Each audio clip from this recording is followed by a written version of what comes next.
엘리야가 모든 백성을 향하여 이르되 내게로 가까이 오라. 백성이 다 그에게 가까이 가매 그가 무너진 여호와의 제단을 수축하되 야곱의 아들들의 지파의 수요를 따라 엘리야가 돌 12개를 취하니 이 야곱은 옛적에 여호와의 말씀이 임하여 이르시기를 내 이름을 이스라엘이라 하리라 하신 자더라. 그가 여호와의 이름을 의지하여 그 돌로 제단을 쌓고 제단을 돌아가며 곡식 종자 두세 알을 둘 만한 도랑을 만들고 또 나무를 버리고 송아지에 각을 떠서 나무 위에 놓고 이르되 통넷에 물을 채워다가 번제물과 나무 위에 부으라 하고 또 이르되 다시 그리하라 하여 다시 그리하니 또 이르되 세 번째로 그리하라 하여 세 번째로 그리하니 물이 제단으로 두루 흐르고 도랑에도 물이 가득 찼더라. 저녁 소재 드릴 때에 이르러 선지자 엘리야가 나아가서 말하되 아브라함과 이삭과 이스라엘의 하나님 여호와여 주께서 이스라엘 중에서 하나님이신 것과 내가 주의 종인 것과 내가 주의 말씀대로 이 모든 일을 행하는 것을 오늘 알게 하옵소서. 여호와여 내게 응답하옵소서. 내게 응답하옵소서. 이 백성에게 주 여호와는 하나님이신 것과 주는 그들의 마음을 되돌이키심을 알게 하옵소서 하매 이에 여호와의 불이 내려서 번제물과 나무와 돌과 흙을 태우고 또 도랑에 물을 핥은지라. 모든 백성이 보고 엎드려 말하되 여호와 그는 하나님이시로다 여호와 그는 하나님이시로다 하니 엘리야가 그들에게 이르되 바알의 선지자를 잡되 그들 중 하나도 도망하지 못하게 하라 하매 곧 잡은지라. 엘리야가 그들을 기손 시내로 내려다가 거기서 죽이니라. 세상과 다른 존재로 사는 것. 세상과 다른 존재로 사는 것.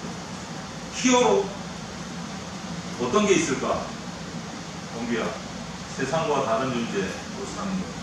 원규가 저렇게 살아보고 싶지 않아. 세상과 다른 존재로 사는 것.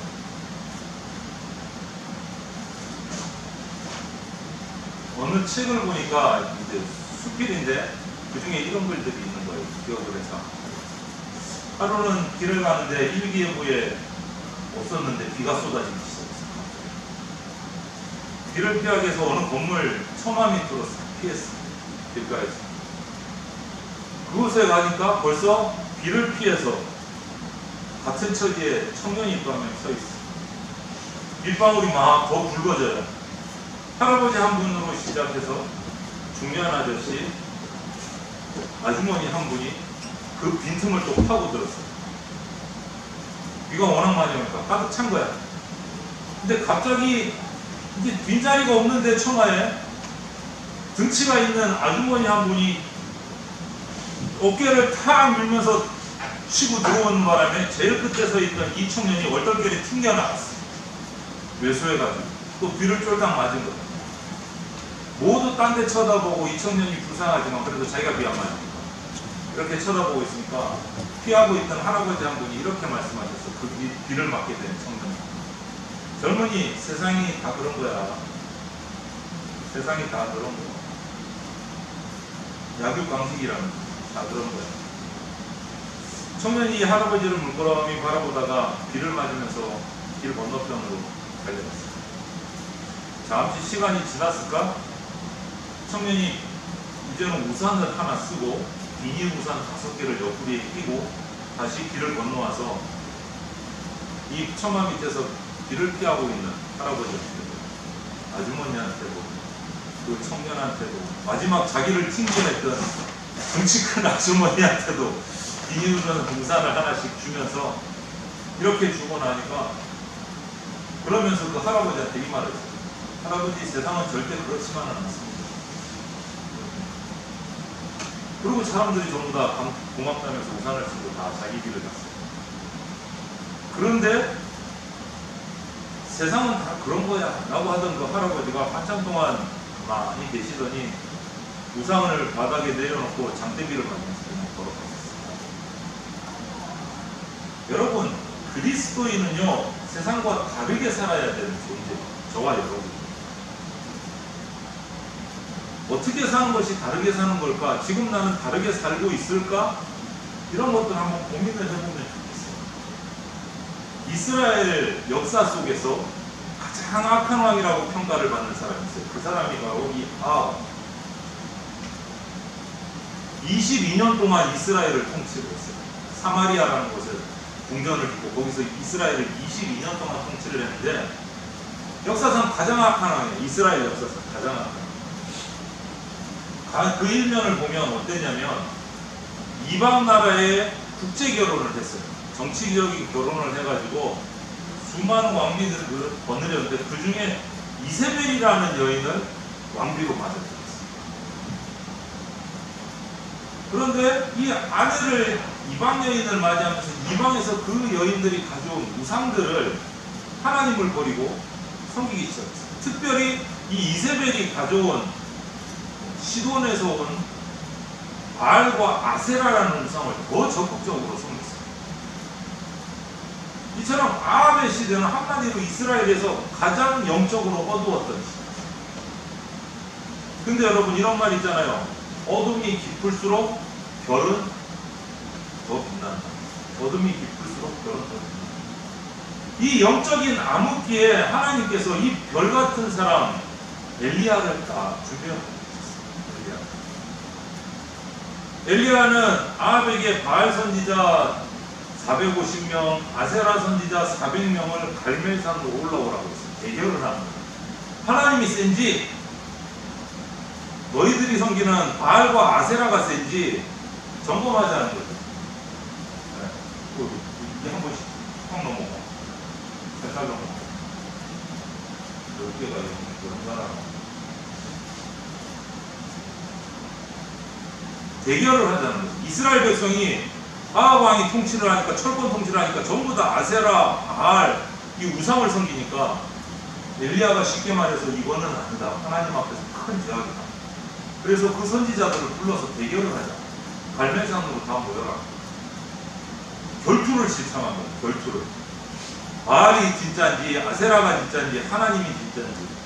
그래서 450명, 400명, 모압 850명 대 엘리야 혼자. 엘리야 혼자. 먼저 제안이 이거였어요. 송아지 제물을 제단에 올려놓고 각자의 신에게 기도를 해서 불을 붙이지 않고 그 신이 하늘에서 불을 내려서 이 제물을 받아주면 그 신이 가장 강한 걸로 섬기게 했어요. 이렇게 한 거예요. 먼저 바알 선지자, 아세라 선지자가 시작을 했어요. 송아지를 잡고 자신들의 돌로 제단을 쌓아서 그 제단 위에다가 나무 위를 놓고 그 위에 잡은 송아지를 딱 올려놓고 아침부터 시작을 했어요. 그 제단을 돌면서 바알이여, 바알이여, 아세라여, 아세라여 부르면서 춤을 추면서 하는데 아무 반응이 없어. 아무 반응이 없어. 안 되니까 또 이제는 또 춤을 춰. 하다가 안 되니까 이제 자기 팔을 이렇게 칼로 거서 피를 내면서까지 바알이여, 바알이여, 아세라여, 아세라여 하는데 아무 반응이 없어. 그러니까 엘리야도 좀 그런 사람인 것 같아. 재밌어요.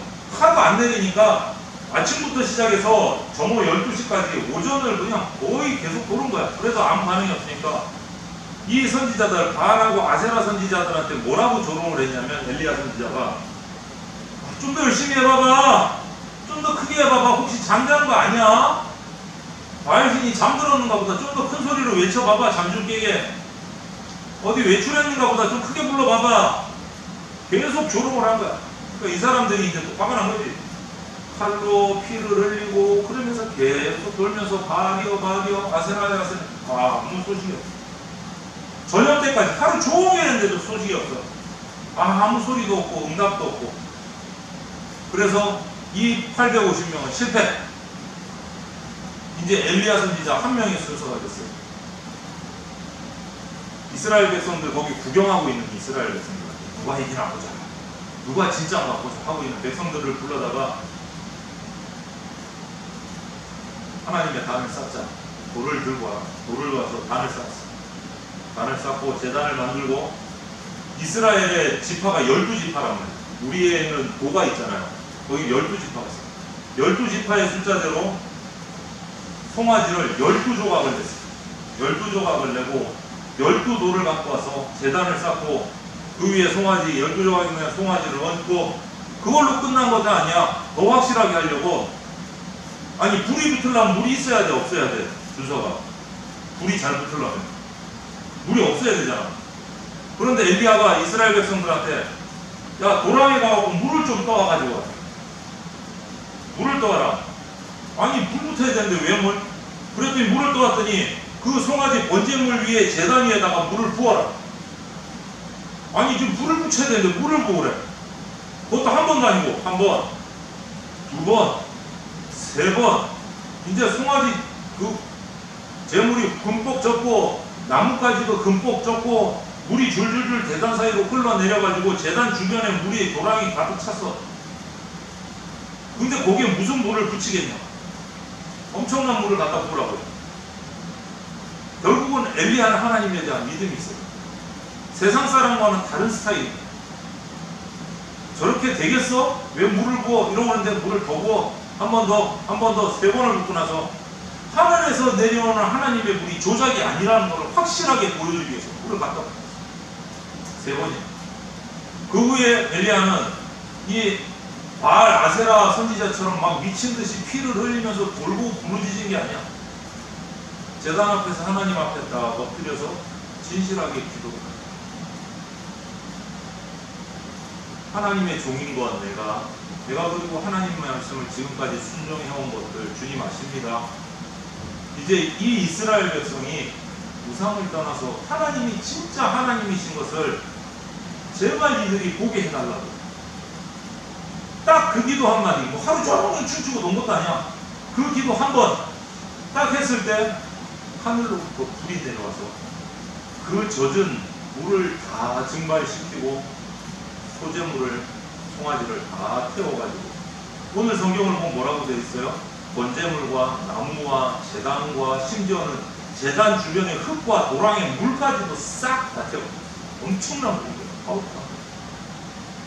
거짓말이라고 할 수가 없어. 왜? 물을 엄청 부었는데도 그걸 다 태워봐. 이 모습을 옆에서 보고 있던 이스라엘 백성들, 아세라와 바알의 그 우상 숭배자들 깜짝 놀라. 진짜 하나님인 걸 보게 됩니다. 그리고 바알과 아세라 선지자들이 도망하니까 이스라엘 백성들에게 명령을 해요. 저들을 다 잡아라. 하나님 외의 것들을 섬긴 자들은 다 처형합니다. 여러분, 이 모습을 보면서 우리가 살고 있는 지금 이 시대가 엘리야가 살았던 그 시대하고 비슷한 점을 참 많은 겁니다. 더 이상 전도가 안 돼요. 교회를 정작 다니는 친구들도 하나님을 떠나는 경우들이 종종 있어요. 또 교회를 다니고는 있는데 하나님이 있나? 없나? 의심하는 친구들도 있기도 해요. 그리고 교회 나왔을 때만 크리스천이고 밖으로 나가면 전혀 그리스도의 모습이 나타나지 않는 친구들도 많이 있습니다. 하나님과의 친밀함이 보이지 않는, 그때나 지금이나 똑같아요. 그렇다면 어떻게 하면 우리는 엘리야처럼 세상에서 다른 존재로 살아갈 수 있을까? 첫 번째는 무너진 예배를 회복합니다. 예배. 무너진 하나님의 제단을 다시 쌓는 것부터 시작했어, 엘리야. 우리 믿음의 부모님, 선배들이 하나님께 예배드렸던 것처럼 우리도 다시 예배를 회복해요. 예배가 뭐냐면 여러분, 반응이에요. 나는 그렇게 표현해요. 예배는 반응이다. 어떤 반응이냐? 하나님이 우리에게 주신 사랑, 하나님이 우리에게 주신 은혜에 대한 나의 반응이다. 그것이 예배. 하나님께 은혜 받았다, 하나님의 응답을 받았다, 하나님으로부터 뭔가 느낀 것이 있다. 그럴 때 우리가 해야 될 수 있는 것은 예배다. 이거는 세상이 우리에게 요구하는 게 아니에요. 하나님이 뭔가를 우리가 알고 반응하는 거예요. 오늘 한번 생각해 보세요. 내 예배 생활은 어떤가? 인가? 아닌가? 기타 등등 예배에 왜 나오지? 이런 것들 한번 생각해 보세요. 예배 생활이 정말 무너지고 있다면 회복해야 돼요. 두 번째는 다른 존재로 살기 원한다면 우리는 꾸밈 없는 진실한 기도 생활입니다. 엘리야는 그 850명 우상 선지자들, 그리고 그 외에 하나님께 예배하지 않는 이스라엘 백성, 수많은 이스라엘 백성이 보는데 자기 혼자 딱 혼자 물이 흥건히 젖어 넘치는 그 제단 앞에서 기도를. 주변에 누가 있든지, 주위 상황이 어떻게 하든지, 나를 조롱하든지 나를 욕하든지 칭찬하든지 상관없이 엘리야의 기도의 핵심은 뭐예요? 하나님은 진짜 하나님이시다. 내가 하나님을 믿습니다. 하나님을 알지 못하는 저 친구들 하나님 믿게 해주십시오. 그게 엘리야의 기도의 핵심입니다. 이런 기도가 우리 가운데 있어요.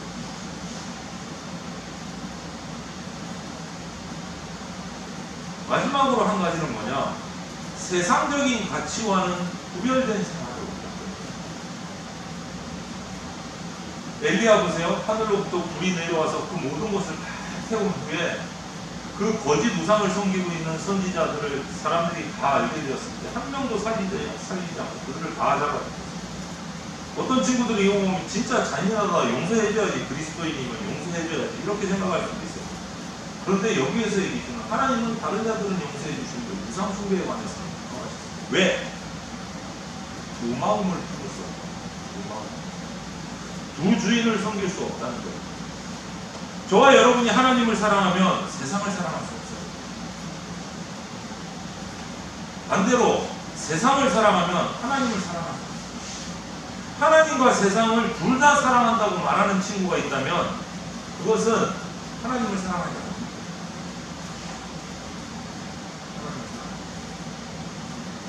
이스라엘 백성은 바알과 아세라가 풍요를 가져다 준다고 생각을 했어요. 그래서 바알을 섬기고 막 제단에 절을 하고 우상 숭배를 했단 말이에요. 하지만 세상의 것은 영원한 것이 없어요. 일시적이에요. 기쁨을 줘도 일시적이고 한계가 있고 온전한 기쁨과 만족을 줄 수가 없는 것이 세상 것입니다. 그런 일시적인 세상의 가치관으로 우리가 살아가면 우리 인생은 일시적인 게 될 수밖에 없어요. 그 안에서 볼 수밖에 없습니다. 한계가 있습니다. 세상의 가치관. 세상의 가치관은 언젠가 벽에 부딪히게 돼 있어요. 영원하지 못해요. 영원하지 못해요. 왜? 세상의 가치관은 어디로부터 만들어진 거예요? 인간으로부터 만들어진 거예요. 인간은 영원하지 않은 존재예요. 죄의 존재예요. 영원할 수가 없어. 그런 인간이 영원해지려면 방법은 딱 하나예요. 하나님을 알아요. 영원하신 하나님을 만날 때 영원한 존재예요. 그러려면 가치관이 바뀌어야 돼요. 인간적인 세상의 가치관에서 하나님의 가치관으로 바뀌어야 돼요. 그래서 세상적인 가치로 살지 말라는 거예요. 내가 세상과 다른 존재로 살아가려면 세상의 가치관을 내야 되는 거예요. 교회 다니는 청년, 청소년들은 많지만 그들 가운데 예수님을 진정으로 따르는 제자들은 몇 명이나 될까? 무너져가는 예배를 제대로 하고 세우고 진심으로 기도하고 세상과 다른 방법으로 살아가는 친구들이 돼야지 다른 존재로 세워지고 엘리야와 같이 하나님이 세우시는 위대한 인물로 세워지는데 우리는 어떻게 그렇게 살아갈 수 있을까? 그렇게 살아가죠. 세상에 가르쳐주는 방법 아니면 성공 못할 것 같죠? 그렇지 않나요?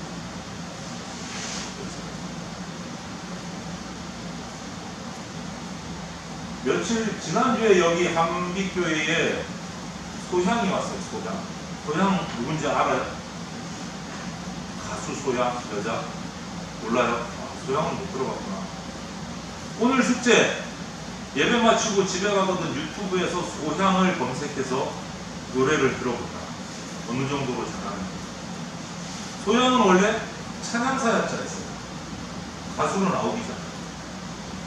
그런데 누군가 너무너무 찬양을 노래를 잘하니까 가수로 불러서 가수로서도 우리나라에서 인정받는 사람, 세계적으로 인정받는 사람. 그 소양이 엄청난 수익을 받을 수 있음에도 불구하고 소속사를 소양을 모시고 가려고 소속사가 막 줄을 댔어. 소양을 모시고 가려고 소속사. 우리나라 소속사뿐이 아니라 세계적인 소속사도 와서 소양을 자기 회사에 끌어들이려고 줄을 댔어요. 근데 지금도 소속사가 없어. 이유가 뭐냐? 가기만 가면 어마어마한 수익이 들어와요. 그런데 소양의 말이 뭐냐? 소속사에 제가 들어가게 되면 소속사의 일정을 따라야 되고 내가 가수이지만 가수이기 전에 나는 찬양사였잖아. 하나님을 예배하는 사람이잖아. 근데 소속사가 있으면 내가 찬양 사역을 제대로 할 수 없다는 뜻도. 그래서 소속사에 들어가지 마. 지금도 남편과 시아버지, 시어머니가 매니저예요. 소속사에 들어가지 않아. 가족들이 찬양 사역. 그래서 TV 방송과 찬양이 같은 날에 겹치면 TV 방송을 포기를 해요. 그 교회, 크든 작든 그 교회 가서 찬양하고 예배해요. 이게 세상의 가치관이 아닌 하나님의 가치관으로 세상과는 다른 존재로 살아요. 그러면서 인정하죠. 성대가 결절이 되고 폐렴이 와서 노래가 부를 수 없는 상황이 됐는데도 병원에서는 더 이상 가수는 힘들 것 같다. 가수는 힘들 것 같다. 라고 했는데 가족들과 함께 기도하고 병원이 깜짝 놀랄 만큼 완치가 돼서 지금도 찬양하고 있습니다. 찬양하고 있습니다. 세상과 다른 가치, 다른 존재로 산다는 것을 우리가 알 수 없는 하나님의 방법이 있다는 걸 우리가 믿어요. 그리고 거기에 기도하고 응답해야 합니다. 그것이 세상과 다른 존재로 사는 방법. 그래서 우리나라 가수들이 어느 날 TV를 보니까 그러더라고요. 소양이 그때 그런 프로그램이 나왔어요. 우에 맺고 나는 가수다 뭐 이런 데 나왔는데 우리나라에서 이름만 대면 이렇게 손가락에나 꼽히는 유명한 가수들이 소양의 노래를 듣더니 전부 다 하는 말이 뭔지알아요? 가수의 가수. 무슨 노래를 불러도 소양이 부르면 성가가. 거기도 나왔다. 이 가면수관 복면가왕, 복면가왕이 나왔다. 그렇게 얘기를 합니다. 소양이 부르면 성가 같다는 거. 자기가 하늘나라로 올라가는 거. 영적인 자신들도 표현하지 못하는 영적인 능력이 거기서 발휘가 됩니다. 이것이 세상과 다른 존재로 살아가는 것입니다. 기도하는 것입니다. 그래서 저와 여러분들도 세상에 속된 유한한 언젠가 끝나는 그런 다른 존재로 살아가지 말고 세상과는 다른 하늘에 속한 존재로 하나님 나라의 자녀들로 살아가는 그러한 21세기의 엘리야와 같은 그러한 우리 친구들이 다 되기를 주님의 이름으로 축원을 드립니다. 네, 기도하겠습니다. 하나님 아니신 하나님 감사합니다. 오늘도 우리가 주님 앞에 함께 예배했습니다.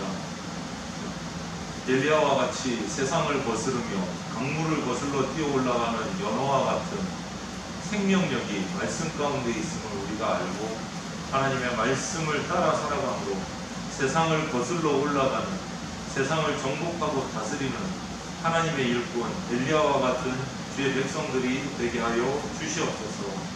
주님, 세상의 가치관이 아니면 살아갈 수 없을 것 같은 그 두려움이 우리 가운데서 사라지게 하여 주시고 말씀을 따라 살아가는 주의 백성들 되게 하여 주시옵소서. 감사드리며 예수님 이름으로 기도드립니다. 네.